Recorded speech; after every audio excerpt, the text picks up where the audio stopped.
Welcome to this week's edition of World Crisis Radio.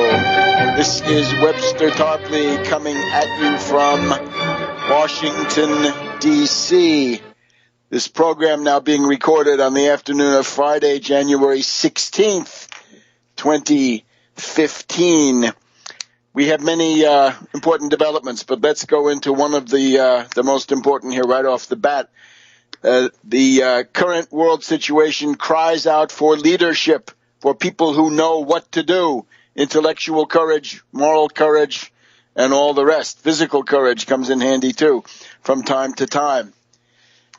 So we are sponsoring a seminar here in the Washington, D.C. area, just outside the district line, and that's going to be in Silver Spring, Maryland, starting a week from today already, a week from when I'm recording this, and that is to say on the 23rd of January at about 6 p.m., the registration will begin for my seminar in the political economy of the American system. This is an intensive weekend short course, a accelerator program, an econothon, according to some, and it's going to be a very, very intensive piece of work. It's about equivalent to what you'd have to do under most regimes to get 3 or 4 credits in a single weekend. So that's the idea.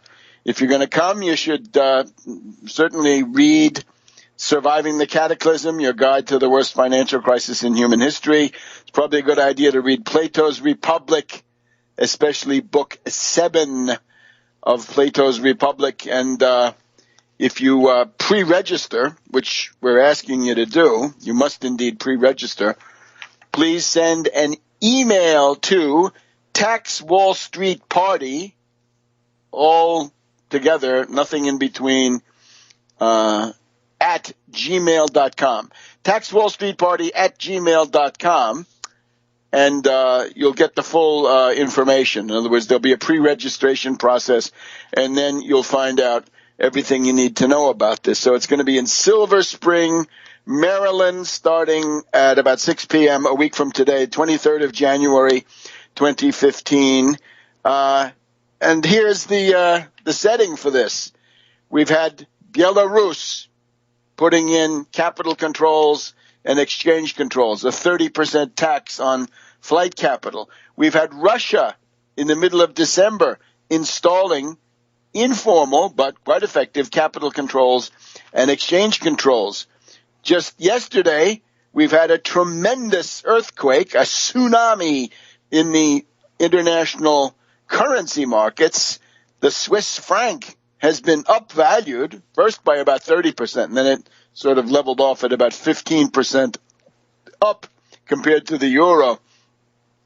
Next week, we're going to have the State of the Union on Tuesday, and that's going to be full of economic issues.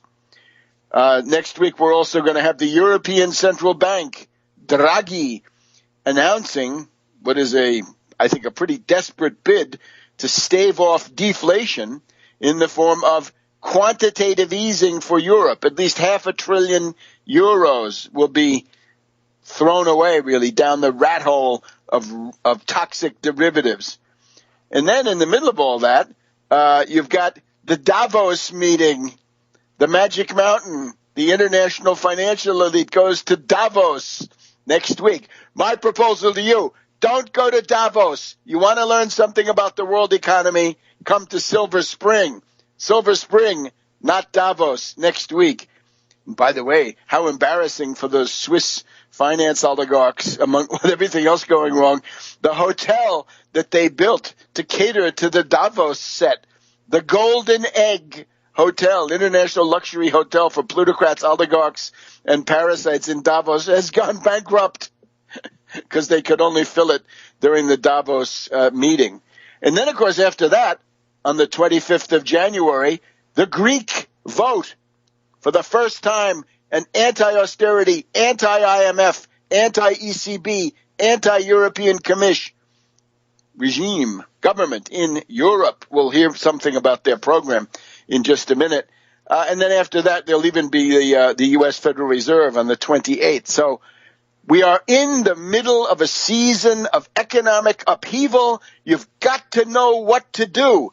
You've got to have a program. You got to understand what economics are all about. That much we can do. Maybe we can do more. A lot of it depends on you. Most of it depends on you. But come. And I have to say, the seats, the places are limited and the places are filling up. So don't dither. Don't tergiversate anymore. Send an email to taxwallstreetparty@gmail.com and start making history, because that's the idea. This is the school for world historical individuals, school for world historical leaders. You want that? Come to us. We'll give you a better deal than just about anybody. Now, since we've mentioned the Swiss franc, here's what it was. The Swiss, of course, are a landlocked country in the middle of Europe, right? They're sandwiched in there between Germany, Italy, France, Austria, and the euro looms large. I was there in Switzerland some years back, and already then the complaint was that the shopkeepers on the Basel side couldn't make any money because their currency was so high. Everybody wanted to go over to the German side and buy in euros because the euros were cheaper. So that's the problem, that the euro has been, pumped up, but the Swiss franc even more so. Swiss franc is an international haven, right? You put money there, you park it there, international hot money, emergency reserves, stuff like this. So what this evolved to was a peg. We should call it a currency peg.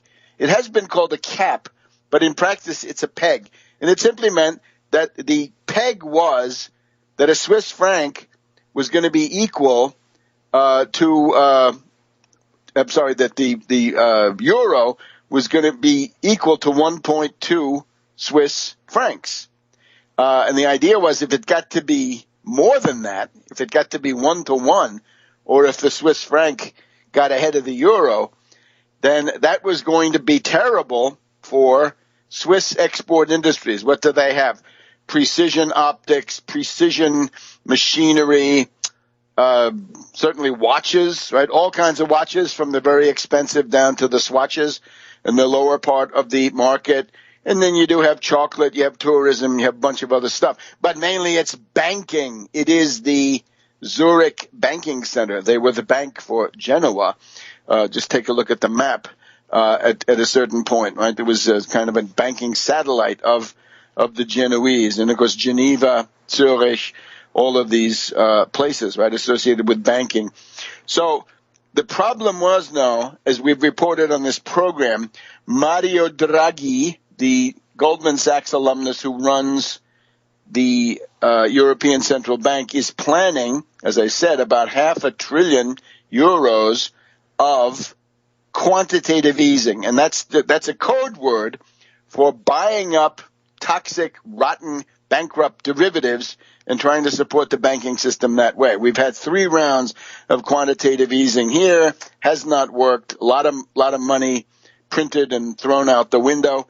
That same amount here, about $3 trillion here in the U.S., that could have gotten you a fairly decent recovery if you put all of that into infrastructure and related items. The U.S. would be a whole lot better off. But they don't understand that, these central bankers. They think they're there to serve the banks only, not the real economy, not the broader economy, just banks. So what it looked like then was next week, the gnomes of Zurich, as they're called, Zurich, the people at the Swiss Central Bank, which I think is maybe in Bern and Basel also, they were looking at a flooding of the market with euros, which they would have to start buying up to maintain this peg. They decided they didn't want to do it. Back in a minute on World Crisis Radio. Okay, welcome back to World Crisis Radio. Remember, send an email to taxwallstreetparty@gmail.com and express your desire to pre-register for the Silver Spring seminar starting 6 p.m. on the 23rd of January. That's the political economy of the American Revolution, American system, taught by me. And that's an intensive weekend course. You can find out all about it. Don't miss this opportunity. Seating is limited, so act now. The problem then was the Swiss did not want the Swiss franc to go too much above the euro, because this would then strangle the Swiss attempt to compete with Germany, Japan, and Austria and others in this area of precision optics, precision instruments, precision watches, all kinds of very high level stuff. They would price themselves out of the market. So they said, we're going to set it at 1.2 as the relation between the two currencies, 1.2 Swiss francs to a euro. But that meant that you had to sell Swiss francs and buy euros, and they were accumulating a colossal amount of euros. And hot money was coming in order to shield itself from other dangers, right? It's a flight to quality. It's a safe haven play for these finance oligarchs. So if they had waited any longer, they would have been faced by the need to sell even more Swiss francs and buy even more euros. And they decided they didn't want to do that. So yesterday they terminated the peg. They removed the cap, and they let the Swiss franc go up, up, up, and it went all the way up to 0.85 euros for 1 Swiss franc. That's quite a heavy devaluation or upvaluation in this case for the Swiss franc. So the point of that is it stabilized at a gain of about 15% for the Swiss franc compared to the euro, but still this is probably the largest shift of any significant currency, right, apart from the smaller developing countries, probably since the collapse of the Smithsonian Accords about 1973-74. I would say it's the biggest currency earthquake in about 40 years. You could quibble about that, right? You could say, well, the Soros attack and destruction of the European rate mechanism in 1992 was similar. Maybe so. But you get the idea. It's something that's looming over many decades to get anything comparable. So that's a very big shift, right? We're not talking about, the price of electronics online. This is a currency, right? And it's one of the more important ones. So the peg is now finished. The cap is gone. And look at this. What it's done is, I'm sure, to create huge derivatives losses in many zombie bank and hedge fund hyena operation across the world. So far, we've only seen the tip of the iceberg. The real losses as a result of what the Swiss have done, and it was done with a certain amount of surprise, has, I think, probably caused a tremendous amount of damage because of the fact that the world economy is now so full of derivatives, and so many hedge fund hyenas and zombie bankers use these derivatives, right? They got bets in all directions. So it means that any dislocation, any shock is multiplied. That's why derivatives have got to be banned and taxed, according to which derivatives we're talking about. So here's what it has now led to. A number of currency trading brokerages have gone belly up. First of all, there's something called Excel Markets in New Zealand. That has simply gone bankrupt. One of the problems is that these are brokerages in some cases that do retail investing for little people. Little people get into this and lose their shirts. But if the little person is wiped out, then the Excel Markets have to make good the losses. So they can't either, so they're also gone. There's a similar company in Great Britain, Alpari, Alpari, in Great Britain. They're also gone. Same story. And the one in the U.S. that's attracted most attention is FXCM. FXCM currency brokerage. They have lost almost 90% of their stock value today in one day, the 16th of January. and by losing 90% they're either going to go bankrupt or more likely be taken over by another currency firm, the Jeffries company. John Hancock Absolute Return Currency Fund, run by First Quadrant and sold through the John Hancock sales network of insurance agents and so forth. That has been hit very hard. It lost about 9% of its stock value today. Citibank admits losing $200 million on this. I would have to guess it's more. Think of the London whale, right? Imagine the London whale. Compare the first announcement of losses to the subsequent announcements of losses, and you'll see that they don't get smaller; they get bigger. So lots of Swiss companies, again, the Swatch watches are complaining that this is a tsunami. And in Poland primarily, but also Hungary, Croatia, and some others, Eastern Europe, there are people who have bought mortgages denominated in Swiss francs because the interest rates were low, but there was this currency risk. And now people in Poland who have Swiss franc denominated mortgages are going to get skinned alive, because if it was 30 billion of mortgages in Poland, in terms of the Polish zloty, it's going to be, 33, 34 billion in zlotys or whatever it is, as a result of this upvaluing. And, of course, the Swiss stock market in chaos and so forth. So this is a very ugly scene. Along with this, on the same day, India carried out a rate cut. The Reserve Bank of India has lowered the interest rate it charges banks by 0.25% to 7.75%. That is the first rate reduction in nearly 2 years in India.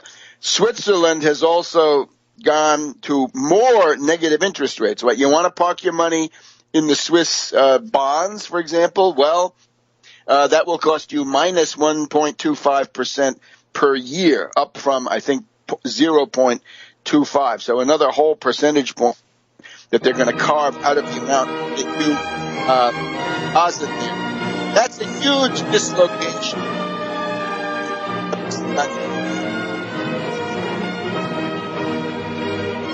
Welcome back to World Crisis Radio. But we can sum up this Swiss franc story in the following way. World deflation has kicked in. The falling oil price. Oil got down to about $44 this week. The European Central Bank is afraid of deflation, as they well might be. Of course, their response is imbecilic. The quantitative easing of Draghi. What you need to do in Europe is the same as anywhere else. You got to open up a credit stimulus window at the European Central Bank. This is the fundamental demand. Harness the credit creation power of the European Central Bank. Credit stimulus window, let's say about 6 or 7 trillion euros, and start rebuilding the entire infrastructure of the European continent, superhighways, railroads, roads, energy production, schools, hospitals, public buildings, the works. The full Works Progress Administration, Harry Hopkins, WPA, PWA, CCC, TVA, Tennessee Valley Authority, the entire thing. That would generate plenty of demand, and you'd be way away from any problem of deflation. Instead, they insist on doing it through the zombie bankers and through the rotten derivatives. That won't work. But in the course of doing that, they're trying to drive down the price of the euro, because the euro is indeed too high. Strangles even German exports struggle as a result of the euro being so high. And as the European Central Bank attempts to drive down the euro, the Swiss say, well, we don't want to have to maintain ourselves at this point, right? And therefore they've got to break away, right? Cut loose from the euro. That's what they've done. The Swiss franc went way up, and that's then the response. And remember, I'll say it again, Where is the new long-term capital management? Where is the new explosive bankruptcy in the system? We don't know. Belarus, Russia, now Switzerland, different countries taking their turn in the barrel, getting slammed, so forth. The foreign exchange market is about $5 trillion a day. It's hard to move it, but this one did. And, of course, remember that the Swiss authorities, the ruling class, don't fundamentally care about chocolate or tourism. They only care about the big zombie banks of the Bahnhofstrasse in Zurich or the Banque Privée, right, the various Banque Privée of Geneva and so forth. So that's was in action. It has been compared to Soros's attack on the British pound as part of the old European rate mechanism. Now, where does it go from here? They're all talking about Denmark. Why Denmark? Denmark is another currency which is linked, pegged to the euro, and there's going to be a speculative attack on the Danish crown, kronor, next week as a result of this, because they have an informal peg vis-a-vis the euro. And then this, Wall Street Journal of today, Friday the 16th, Swiss reversal will focus minds at Denmark's central bank, which is already considering how to respond to an eventual ECB asset buying program. In other words, what Draghi will announce at the middle of next week. Now, also, we've got to look at the hysteria of the Anglo-Americans, right? The Anglo-Americans are really whining and screaming as a result of this. Let's just take the editorial of the Wall Street Journal. Murder in Zurich. Murder? Come on. It's a free market, right? Or let them do what they want. This won't be the last currency shock as the world's big central banks go their own way in frantic attempts to spur a slowing global economy. So there's a danger of deflation. Deflation is coming. It's here. Certainly came to Switzerland with a vengeance. And of course, the people who have money don't like that because they want their money to be worth more, not less. So they don't want to stop deflation. They'd love deflation. That's the Rand Paul libertarian program. The Swiss Royal World Markets. It's not ROYAL, but ROIL. The Swiss Royal World Markets, by killing their currency peg. Man, the Anglo-Americans are really rubbed raw by this, right? The headline, Swiss move royals global markets. Central bank surprise action wreaks havoc in currency trading, signals perilous times for policymakers. Switzerland's central bank triggered turmoil in the markets when it scrapped its cap, a move that unleashed new volatility among bonds and currencies around the world and further underscored growing concerns about global economic prospects. Unusual financial conditions threaten the world's already fragile economy. Ooh. It increases the Klieg lights on the ECB action next Thursday, sets investors up for disappointment. What I have to conclude from this is that there was some action planned. The Anglo-Americans had set their own trap. I can't give you any details. You help me find out. The Anglo-Americans had set up some scheme by which they were going to try to wreck the Swiss franc and or wreck the peg, and or wreck the euro. In other words, there was something going on where the Anglo-Americans were trying to beat Draghi to the draw, because this is now the game of vultures, right? This is the hyenas tearing each other apart. And I think there's something with it. And whatever it was is now going to be lifted and shifted against the Danish crown. So there we go. Approximately 35 billion Swiss francs of hot money went into the Swiss coffers in the month of December. Imagine that, 34.2 billion, we're told. There's also complaints that there was insider trading, that in the minute before the announcement, a guy from Crédit Agricole is on TV saying that some people knew in advance and positioned themselves even better. Okay. Now, the other big story of the week, and that's the Charlie Hebdo. I'm not going to give you the full rundown on Charlie Hebdo and this French terrorism. We just had, I did on the same day, au jour le jour, I did a rundown on that, which you can find at tarpley.net. This is a lengthy radio interview. You can hear it where I go through it. Let's just add what we have. It is continuing in the sense the turmoil and the agitation in France, Germany, Netherlands, and Belgium, in particular the town of Verviers, Verviers. Verviers. It's amazing to hear how few American or British, even worse, TV correspondents have any idea of the pronunciation of French. But there it is. We're told that there are 20 sleeper cells with 180 patsies ready to act, that there was a sleeper cell in Verviers with 3 or 4 patsies ready to go. 2 of them are now dead, 1 wounded but captured. Now, we're also getting a lot of stuff about this Koulibaly network, or was it Kanibali? Koulibaly is the one who says that he was working for ISIS, and there is some idea that the people that are getting rounded up now, these patsies, are somehow connected to Koulibaly rather more than the Gouachi brothers. However, the Gouachi brothers have the imprimatur of Aulaki, the CIA lackey. And anybody who says they were recruited or inspired by Aulaki, the CIA lackey, are, in turn, likely to be double agents working for the CIA. And there's an attempt to somehow set up a rivalry between AQAP in Yemen and the ISIS. That is an ape theater, as we'll get back to in a minute. For the program Friday the 16th of January, as we're taping.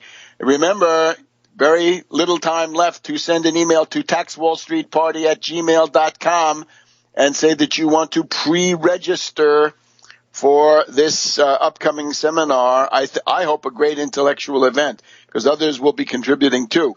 That's going to be in Silver Spring, Maryland, starting on the 23rd of January, this coming Friday at 6 p.m. taxwallstreetparty@gmail.com, and world historical status can be yours. How's that for an offer? Now, as we were saying, Aulaki, the CIA lackey, is just that. He's the CIA lackey. People he recruits become CIA double agents. And, of course, he's been killed, at least so we're told, 4 years ago, but his incendiary tapes live on. So this is a kind of a crescendo.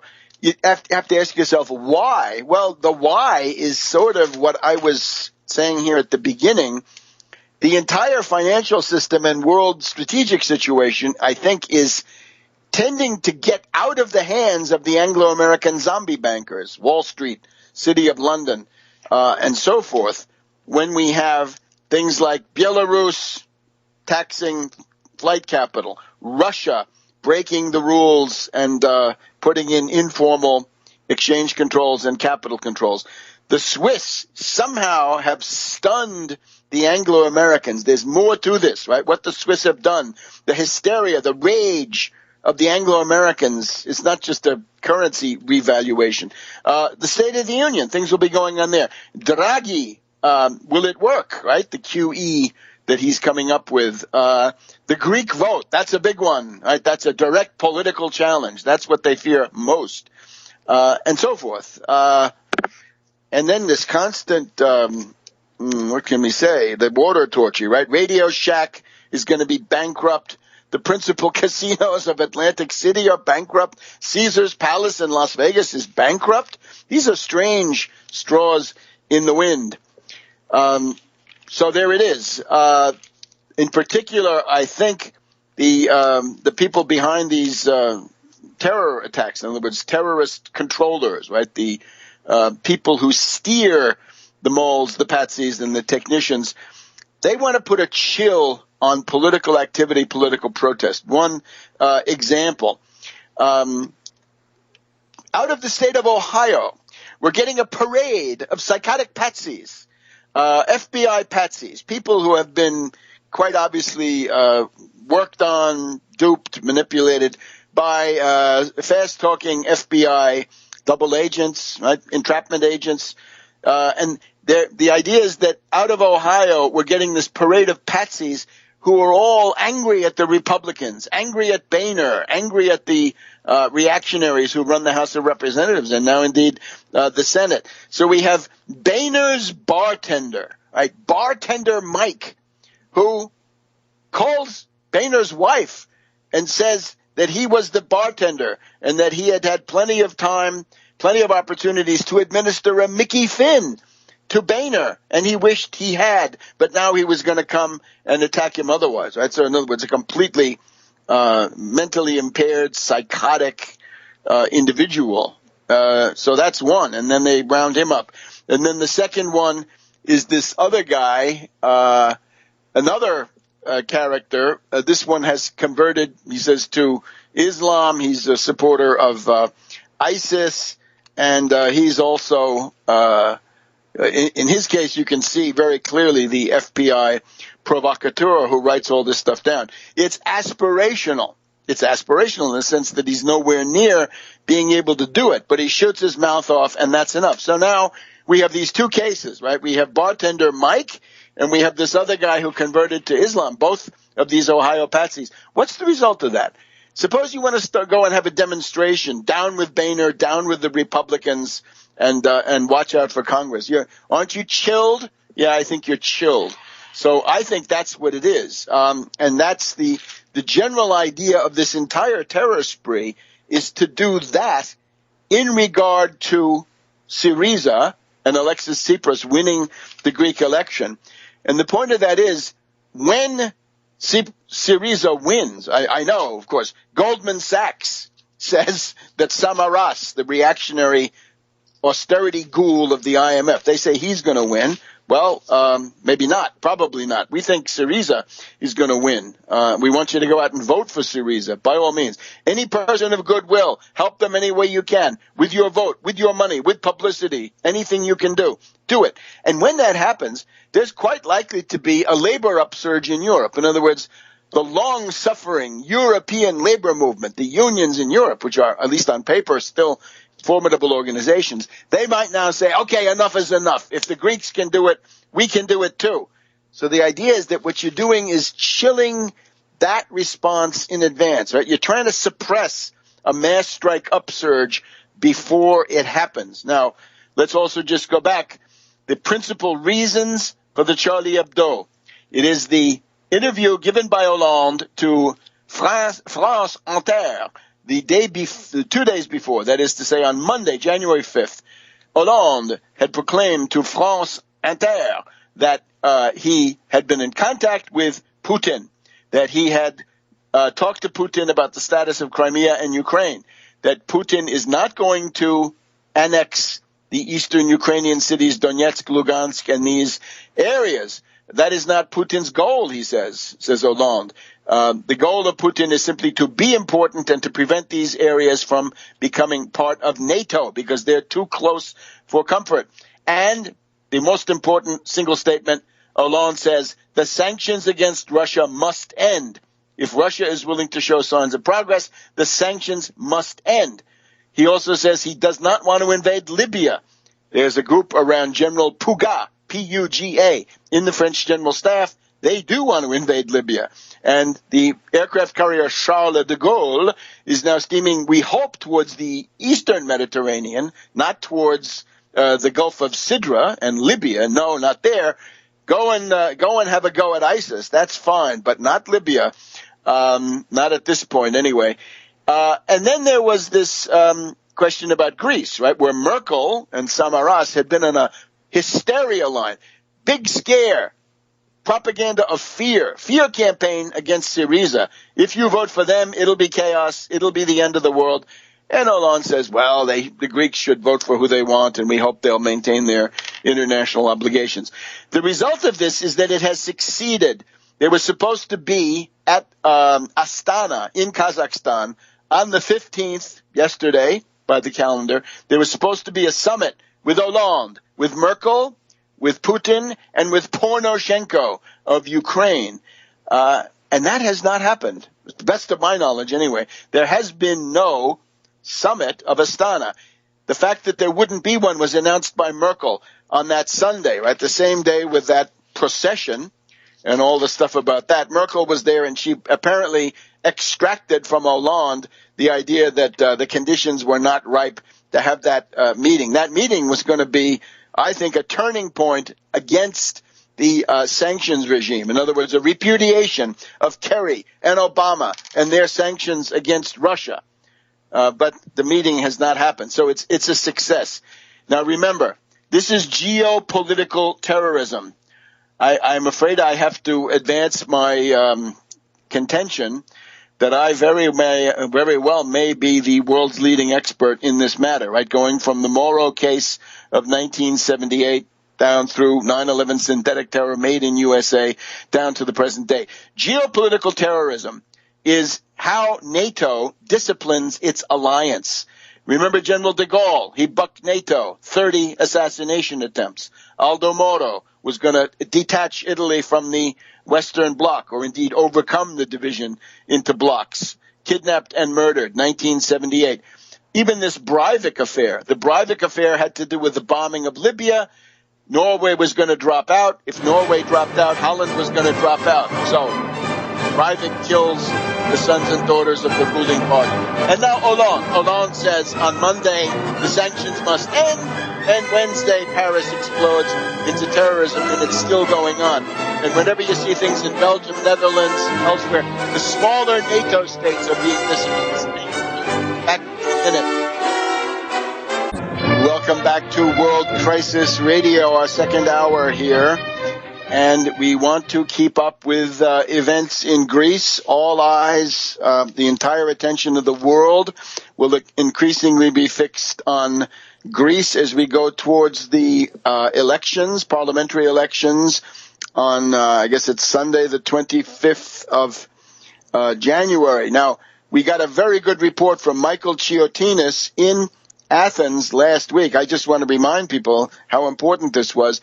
He told us very interesting stuff about the Syriza program, talking about free electricity and free food and other benefits for about 300,000 extremely poor families. That is, in reality, that's a centerpiece of the Pact of Salonika, which is the election program that Syriza is running at. And Michael also warned us against the insidious manipulations of this guy Stavros Theodorakis.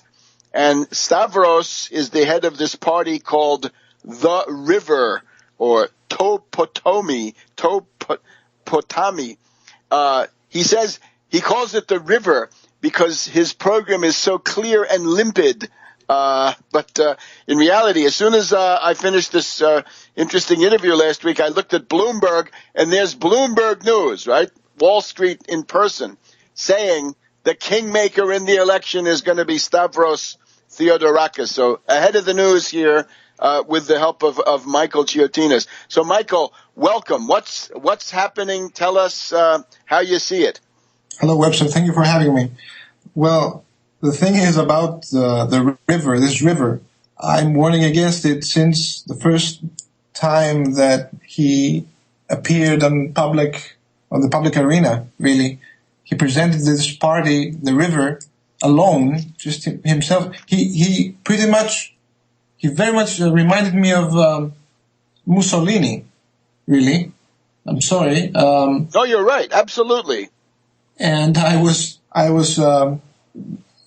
thinking that the river is like the March on Rome. You know what I'm saying? Sure. He tries to give it the sense of a mass movement, something from down up, which really isn't. It's just a manipulation, political manipulation, just to keep the old regime going. Now, let me give you some background about the economic situation in Greece.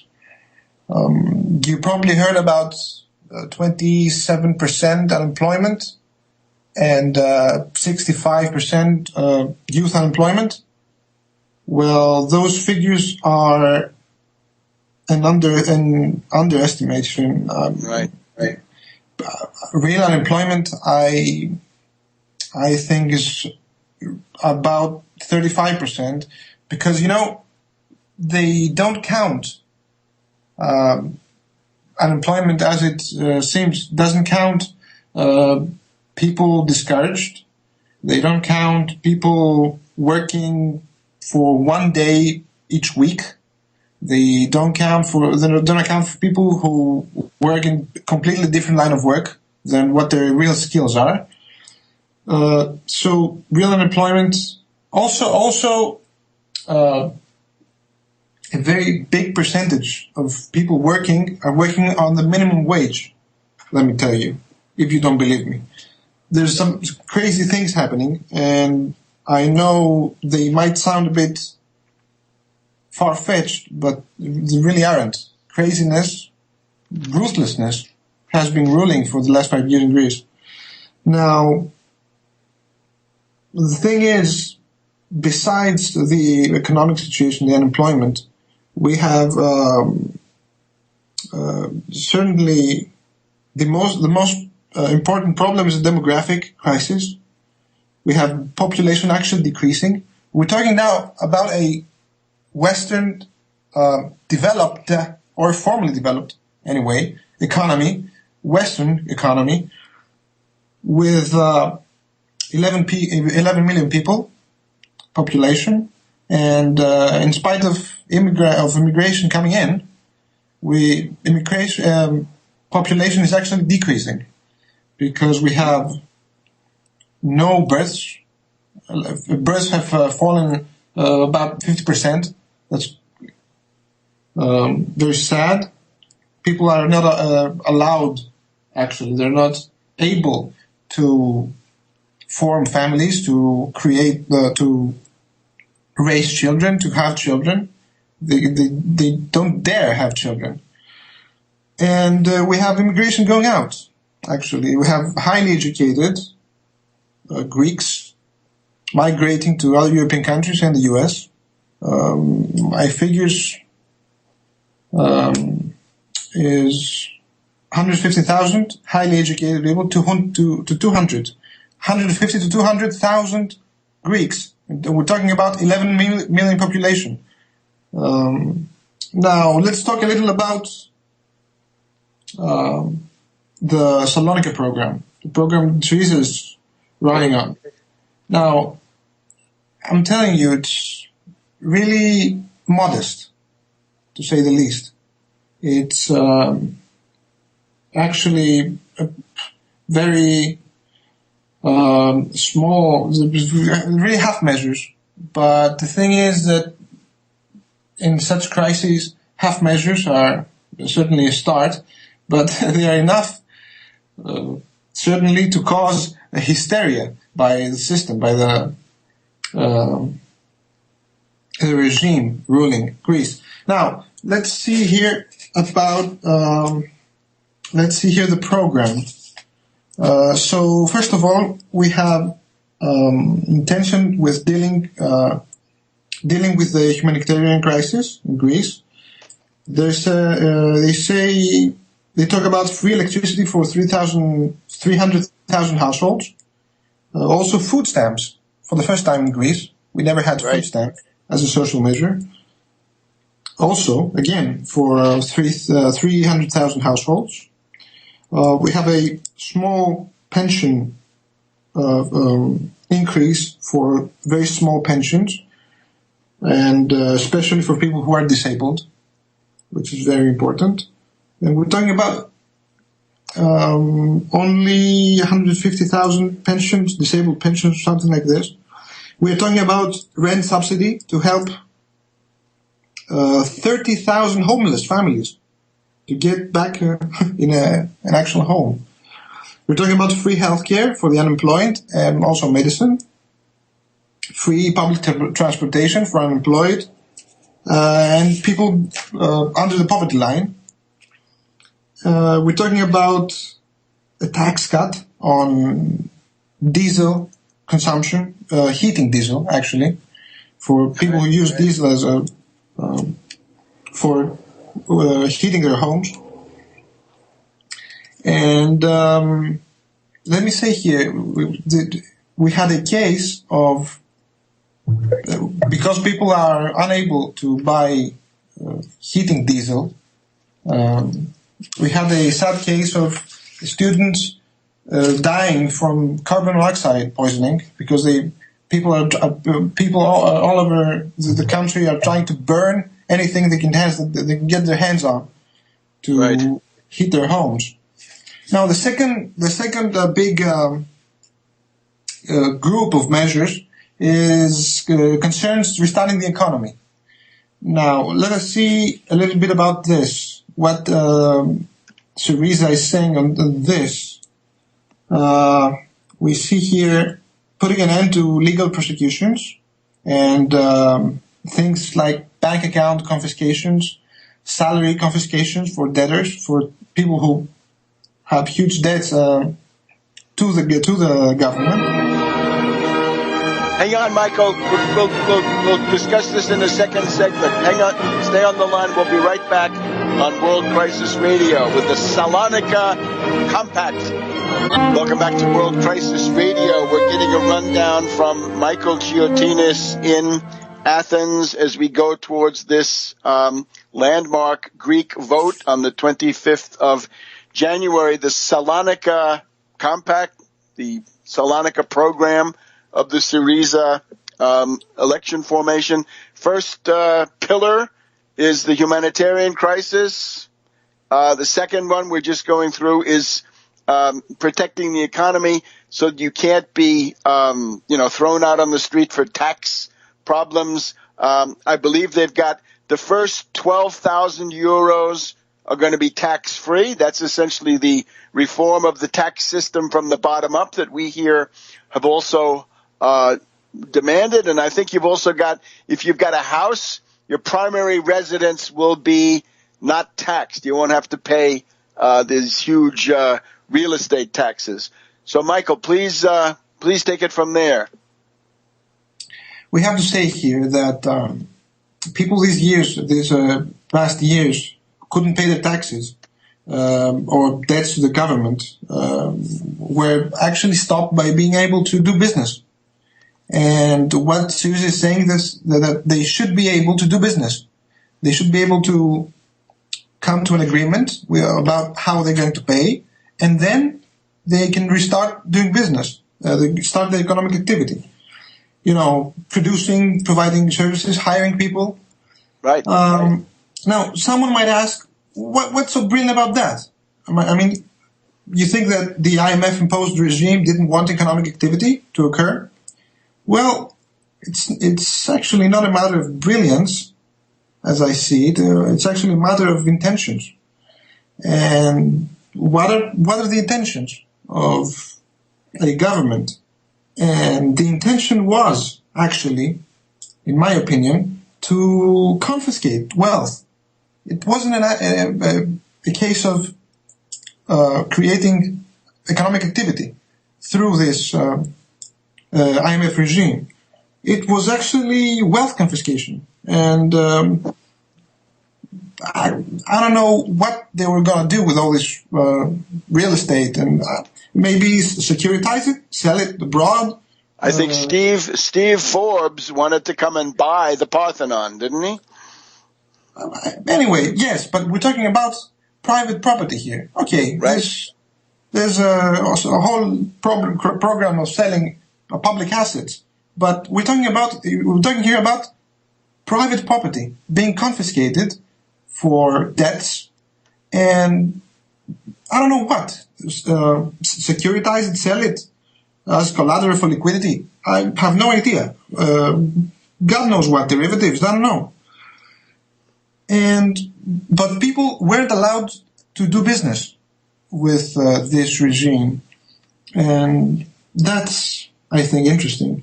Maybe we can compare this to debtor's prison, right? In Britain and so forth, If you had a certain amount of debt, you could be put in prison, right? I think Nicholas Nickleby by Charles Dickens is a story about people who are in debtor's prison or on the edge. The American state of Georgia was founded by this guy Oliver Oglethorpe mainly to say you can't be put in jail for owing money. Right? You got to be out there so you can work it off. Sounds similar. Yes, or peonage for peonage. The best scenario is peonage. The worst, of course, is prison. Actually, they stopped this imprisonment. They did have imprisonment for debtors for I don't know 1,000 euros or something. Sure. And at least they stopped that. Anyway, we see here also inside the program they're running on, Syriza is running on, 12-month seizing of all legal measures against debtors, and we're talking here about debtors with demonstrably zero income, right, who are being legally prosecuted. We're seeing here restoring the minimum wage to what it was 3 years ago. And how much is that? It's around 780 euros, around 800 euros per month. Yes. Right. Restoring what you said before, the tax-free income level to what it was. You know, they were taxing people below the poverty line here in Greece, 6,000 euros annually. You had an annual income of 6,000 euros being taxed, actually, with an income tax, if you don't believe me. They're talking about a debt jubilee or a debt freeze for so-called red loans.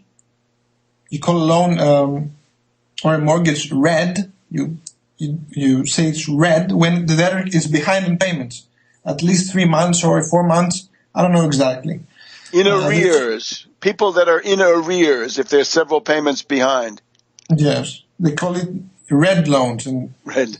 God forbid for banks to have red loans on their balance sheets. They're talking about a development bank. That's interesting. Right. Special purpose banking institutions for small businesses and farmers, run by the government, of course. We should say here that the whole banking system, Greek banking system, is actually owned by the government because of bailout money, because of the debt restructure that took place 3 years ago, the so-called PSI, the great haircut, which is the only haircut in the history of economic of humanity, with which they striked inside holders of Greek debt, Greek sovereign debt, more than the outside. I don't think it's ever been done. And the banks went bankrupt because of this, and they now are owned by the government, but run by bankers. They are not. The government is not allowed to intervene in the management of the banks. That's a bit strange. So they're talking about, of course, taking control of the banks because they are publicly owned, de facto, and they're talking about using bank bailout money set aside but not used, and they say you will use that for a program. Also, they're talking about things like tax evasion. Michael, I'm sorry, I guess we're out of time. Next week's update, we're going to see you in our next election. Thank you very much. Welcome back to World Crisis Radio. Now, we just had yesterday on the 15th of January, there was supposed to be the sentencing of Reverend Edward Pinkney in the Berrien County Courthouse in St. Joseph, Michigan. But in what I think shows the weakness of the prosecution, they have not proceeded to the sentencing. So that is all delayed. And instead, they're taking their wrath out on Reverend Pinkney by sending him to a prison many hours away in some godforsaken part of the state as a kind of harassment or punishment in that regard. But there's also been very important publicity on Russia Today Network and elsewhere. But let's get the rundown direct from the person who has been doing so much of it, and that's Daniela Walls, the chairwoman of the Tax Wall Street Party. Welcome, Daniela. Hi, Webster. Yeah, we're calling that new prison the Siberia of Michigan. Everybody is waiting on word about what happened on January 15th in the proposed trial. Judge Chirac was reassigned during the new year to the civil docket from the criminal docket. The hearing was preliminarily set, but due to Judge Chirac's civil calendar, Reverend Pinkney's hearing was taken off the docket, and it hasn't been reset. Our best guess is that it will be pushed to February. This is likely due to Judge Chirac's reassignment to the civil docket. I would like to express my sincere disappointment that the Reverend has to continue to wait to have this hearing, to continue to wait and rot in prison while the courts can decide to get them on their calendar. One of the motions that we filed that has yet to be heard at this hearing, the one that was supposed to take place on the 15th, that we are now waiting on, is to get him out of prison on bail pending appeal. He cannot be out on bail until they give us this hearing. We got communication late last night from Reverend Pinkney's legal counsel. We were told that the hearing was preliminarily set, but that it was taken, like I said, off the docket because Judge Chirac was transferred beginning in the new year. Reverend Pinkney's legal counsel believes that the hearing had to be canceled because of Judge Chirac having to manage this new civil docket. Reverend Pinkney's lawyer believes that the hearing will now take place sometime in February. So that's our aim.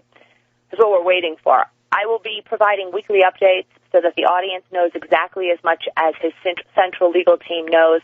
Again, I am extremely disappointed that Reverend Pinkney has to continue to sit in prison and that he didn't get his day in court on the 15th. So now he'll have to sit in prison another month at least until we can get our day in court. Now, I need each audience member to help. This is your American fight. Please continue to write to Judge Chirac at the courthouse. I cannot stress how important it is from our point of view, from this central legal team. These letters are having at this point, they are having an effect. You will find a sample letter from a lawyer at freepinkney.wordpress.com. That's the go-to site besides DH Banco. So freepinkney.wordpress.com. Paraphrase this letter. Do not copy it like we've said. Do not mimic it word for word. It is just there to inform your arguments to the judge while staying within a legal framework. He is likely to take the letter more seriously if you make legal arguments rather than emotional arguments. The address for the courthouse is above the sample letter at freepinkney.wordpress.com.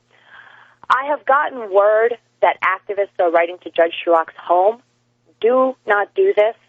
Writing to the judge's home hurts us at this point for many legal reasons more than it helps. Please do not do this. Also, I've gotten word that activists are sending many letters that are anonymous, meaning they don't have their name and address. This also harms us more than it helps. It is your duty as an American to publicly scrutinize a judge. If you are afraid and believe that you need to send your letter anonymously, then you need to know that your rights and duties as a citizen, which one of them is to publicly scrutinize a judge's conduct. Please sign your name and address to the letters in the exact format that's provided on the sample letter. There's an exact way to write this. That's the part you can mimic. Do that exactly. If you are not willing to put your name and address on the letters, please just don't even send one at all. You mentioned some things already. I wrote down a couple bullet points to cover, which is one, is that Abby Martin on RT covered Pinkney's case. So thanks to your contacts, Webster, you did this, getting in touch with her, your friends getting in touch with her personally and making this happen. Thank you so much, Webster. Also, people's tweets. We should also give credit to all the people who have been using the social media and agitating, and the people who have written articles about this, as a Kiwi, and on Truth Out there was an article. So it's a cumulative effort. It's definitely a cumulative effort. Her publicity or her team, when they called, said that this case is all over the place. So that was really good. So Al Jazeera just made contact with our central team this morning, Larry and myself, and they want to begin to cover the case. And they found out about it through RT. So here we go. Big important point, Pinkney was moved, instead of having his day in court, which he was excited about yesterday, to add insult to injury.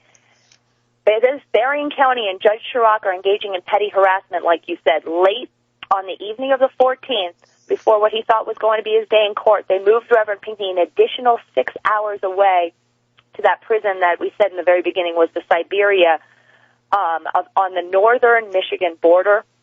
I don't have that address in front of me. I just got it late last night. It's on a scrap of paper. But I will put the new address for the new prison and all info on the homepage, again, at freepinkney.wordpress.com. The address for the new prison will be on that homepage. The reason I heard for moving him was that he was, quote, getting too much mail and media attention. So this is a transfer intended to disorient the media and disorient activists and disorient you. Don't let this happen. Keep up the exact amount of mail and pressure that you were sending to the old prison. Intensify it and send it to the new one. Let them know that there's nothing they can do to stop this. So they wanted to stall the activism by creating an invalid mailing address. Reverend Pinkney emotionally said the other night, "What about my mail?" It was very sad. They won't give me my mail. And mail is the one thing that he looks forward to during the day. So this was more than anything very upsetting for him, meaning mail that arrives to the old prison address that he was there from a couple days ago, that is in transit, will not reach him. So the prison told me very nastily, we're not an answering service, we're not a forwarding mail service, we're not the post office, they said to me. So it's brutish behavior. So if your mail is en route, then if you could, when you get the new address, resend what you had sent. If you are media, then please get this new phone number and address again at freepinkney.wordpress.com. BH Banco has a current goal of raising $20,000 as soon as possible. This will cover the $6,000 court transcript, which we need to have and we are going to have to pay for. We need these funds for the appeal lawyers. The appeal lawyers can't do anything without that transcript because they need to read what was said word for word during the original trial.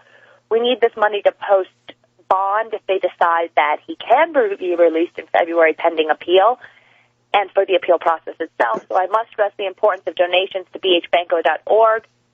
And that is my Pinkney report. I want to transition into your class, Webster. Just a couple of things, Daniela. Yeah. You're too modest. You were on with Larry Pinkney on the Power Hour of Joyce Riley. You got kind of a live coverage on that morning. We also had demonstrations. There was a demonstration at the Berrien County Courthouse in St. Joseph. There was one at the office of Representative Upton in Benton Harbor, in Kalamazoo, and in Lansing, and Russia Today. We'll be back in just a second. Stay with us, Daniela. We'll wrap up in the first few minutes here. Back in a minute on World Crisis Radio. Welcome back to World Crisis Radio. Little time left, so let's try to move it along. I would also point out I was able to finally finish a letter to Judge Schrock where we point out that whatever comes out of this is going to be scrutinized by the United Nations Human Rights Council, by the Organization for Security and Cooperation in Europe in Vienna, and by the Organization of American States here in Washington, D.C., and we're going to carry those things out. So there's not going to be a star chamber proceeding that covers it all under anonymity. So there has been a very significant international mobilization. So, Daniela, I can give you 2 minutes. Go ahead. Okay, yeah, we had protests from Kalamazoo to Benton Harbor, but Unfortunately, when the activists got there in Benton Harbor, they found the courthouse locked, at least the area where Judge Chirac was, and they were confused. And we had no word that they were going to cancel the date of the 15th. So we're mobilized to continue these protests. I wanted to transition to your class really quickly and give some important information.